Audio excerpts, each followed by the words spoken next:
শীতের সন্ধ্যায় যদি এরকম গরম গরম স্যুপ হয় তাহলে তোমাদের কেমন লাগবে বলো তো? হ্যাঁ, অবশ্যই আমাকে কমেন্ট করে জানিও কার কার ভালো লাগে।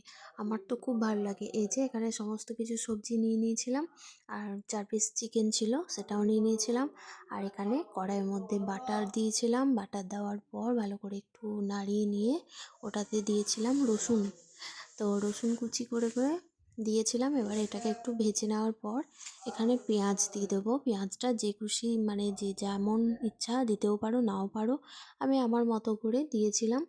তো আমি এখানে একটু পেঁয়াজ আর রসুনটাকে ভালোভাবে ভেজে নিচ্ছি। তারপর এখানে দিয়ে দিচ্ছি অল্প একটু গাজর আর একটু কাঁচা লঙ্কা। ওটাকেও একটু নাড়িয়ে তার মধ্যে দিয়ে দিলাম চিকেন। চিকেনটাকেও একটু ভেজে নিচ্ছি। তারপর এখানে একটু নুন দিচ্ছি। তো নুন দিয়ে আবারও ভালো করে মানে ভালো মতো নাড়াচাড়া করে এখানে একটু গোলমরিচ অ্যাড করলাম।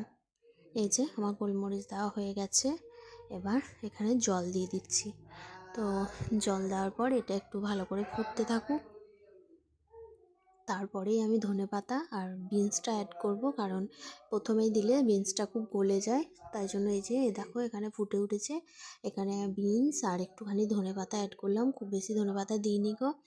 এবার এই ঝোলটাকে একটু ঘন করার জন্য এখানে একটু কর্নফ্লাওয়ার গুলিয়ে দিয়ে দিলাম, যাতে বেশ ঘনত্বটা খুব ভালো হয়। আর একটা ডিমও ফেটিয়ে দিয়ে দিয়েছিলাম, যেটা ফটো তোলা হয়নি। তো এই যে আমার লাস্টে দেখতে এরকম হয়েছিল। কেমন লাগলো অবশ্যই আমাকে জানিও কমেন্ট।